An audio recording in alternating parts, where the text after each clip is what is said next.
ચાંદની પડવો અથવા ચંદી પડવો એ સુરતમાં ઉજવાતો તહેવાર છે, જેમાં સુરતીઓ ઘારી અને ભૂસું આરોગતા હોય છે.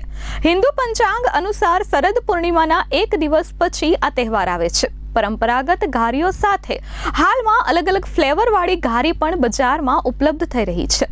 ઘારીમાં ઘી, માવો અને ડ્રાયફ્રૂટનો ઉપયોગ કરવામાં આવે છે, જે શરીર માટે ખૂબ જ ફાયદાકારક હોય છે. ત્યારે આવો જોઈએ સુરતની બજારોમાં ચંદની પડવાનો માહોલ.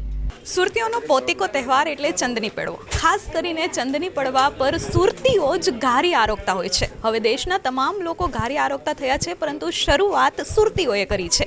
અને આ પરંપરાગત ઘારીની સાથે હવે ફ્લેવર્ડ ઘારીનો પણ ક્રેઝ વધી રહ્યો છે અને તેની પણ ડિમાન્ડ વધી રહી છે. ત્યારે સુરતના ઘારી વિક્રેતા દ્વારા ફ્લેવર્ડ ઘારી બનાવવામાં આવી છે. 24 કેરેટ મીઠાઈ દ્વારા અલગ અલગ પ્રકારની 14 જેટલી ફ્લેવર્ડ ઘારી બનાવવામાં આવી છે. ત્યારે તેમની પાસેથી જાણીશું કે કઈ રીતે આ ફ્લેવર્ડ ઘારીની શરૂઆત થઈ અને હાલમાં ફ્લેવર્ડ ઘારીમાં કયા કયા ફ્લેવર ઉપલબ્ધ છે.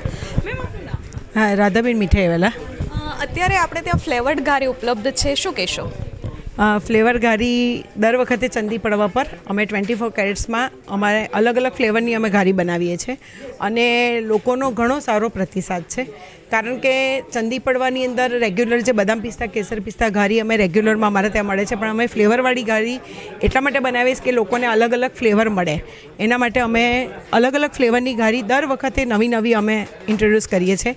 આ વખતે અમે લોકોએ દર વખતે જે રેગ્યુલર અમારી બધી ઘારી છે, સ્ટ્રોબેરી છે, મેંગો છે, પાન મસાલા છે, કેસર કસ્તુરી છે, ચોકલેટ છે, એ બધી ઘારીની સાથે આ વખતે અમે 3 ઘારી સ્પેશિયલ ઇન્ટ્રોડ્યુસ મૂકી છે. એ ઘારી છે ચીકુ ચોકલેટ છે, કુનાફા અને ફાલુડા.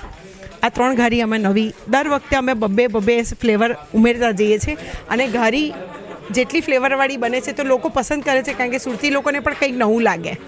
અને એ ફ્લેવરવાળી ઘારીની સાથે વધારે ચોકલેટ ઘારી બી ઘણા પસંદ કરે, કારણ કે ચોકલેટનું પૂરેપૂરું એની અંદર ચોકલેટમાં એને ડીપ કરીને બનાવવામાં આવે છે. એટલે ચોકલેટ ઘારી જે નવા જનરેશન અને જેને ચોકલેટ ફ્લેવર ઘણી ચોકલેટ નેચરલી બધાને પસંદ છે એટલે લોકો પસંદ કરે છે.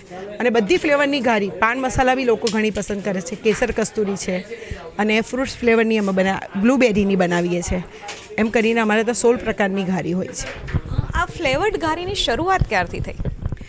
આ તો કેવું છે, જમાનાની સાથે થોડું આપણે બી કંઈ ને કંઈક નવું લાવવું પડે. તો લગભગ 20-22 વર્ષથી અમે ચોકલેટ ઘારીને એ બધું બનાવતા જ હતા, પણ ધીરે ધીરે જે અમારા બી જે ન્યૂ જનરેશન બિઝનેસમાં આવ્યા છે એ લોકો પણ આમાં ઘણું ક્રિએશન લાવે છે. મારા બંને સન છે તે, અને એ લોકો અલગ અલગ પ્રકારની ઘારી એ લોકો વિચારીને, એ લોકોના દિમાગ કુનાફા છે તે હમણાં બહુ ફેમસ છે ચોકલેટ. એ હિસાબે છોકરાઓ પણ એ રીતે અમારા સન છે તે આ રીતે ઇન્ટ્રોડ્યુસ કરે ને એ લોકો રેસીપી તૈયાર કરે છે. હાલના ભાવમાં અને પહેલાંના ભાવમાં કેટલો ડિફરન્ટ છે? હમણાંના ભાવમાં ખાલી 40 રૂપિયા વધ્યા છે પર કેજી, કારણ કે ઘીના ભાવ પણ ઘણા વધ્યા છે. માર્કેટ આમ બી અપ છે દરેક વસ્તુમાં. આજે ડ્રાયફ્રૂટ પણ ઘણું અપ છે. દરેક વસ્તુના ભાવ પર વધારો આવે એટલે અમારે પણ કમ્પલસરી ભાવ વધારો કરવો પડે. અને ઘારીની અંદર પ્રોસિજરમાં મિનિમમ 3 દિવસ લાગે છે ઘારી બનાવતા. ઘારીમાં વધારે વર્કર્સ લાગે છે, તો એ રીતે આ વખતે 40 રૂપિયા જ વધાય છે. અને અમારી જે ગોલ્ડ ઘારી છે એ 12,000 રૂપિયા કિલો છે. ચોક્કસપણે આપણે જોયું કે ફ્લેવર્ડ ઘારીને લઈને આ વખતે 40 રૂપિયાનો જ ફક્ત વધારો કરવામાં આવ્યો છે અને 16 પ્રકારની અલગ અલગ ફ્લેવરવાળી ઘારીઓ 24 કેરેટ મીઠાઈ દ્વારા બનાવવામાં આવી છે. અને સુરતીઓ પણ ખૂબ જ ચાવથી આ ઘારી આરોગતા હોય છે. કેમેરામેન મુન્ના મલબારી સાથે ધરતી પટેલ, S24 ન્યૂઝ, સુરત.